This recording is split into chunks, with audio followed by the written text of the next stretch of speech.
Turėjome labai produktyvę stovyklą, susirinko patys geriausi 12 sportininkų EJOFO amžiaus grupės, padarėm intensyvų darbą, susirinko labai gera trenerių kompanija, prisidėjo trenerė Ina, jos indėlis labai svarus prie treniruočių proceso, sportininkam įkvėpimui tai labai daug naudos duoda, tai tuo labai džiaugiamės.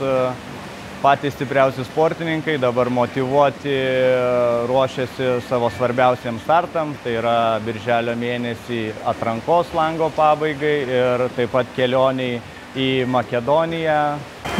Kolektyvas tai susirinko tikrai nusiteikęs ir motyvuotas ir problemų dėl pačių treniruočių, vadinkim,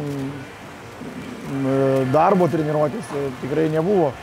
Aišku, pasiruošimo lygis skiriasi visų, kaip ir turbūt visi žmonės, kad skirtingi, bet pokytis labai ryškus, vadinkim. Aišku, brendiminis periodas rodo, kad jisai ir turi būti tas pokytis dėl pačių treniruočių, dėl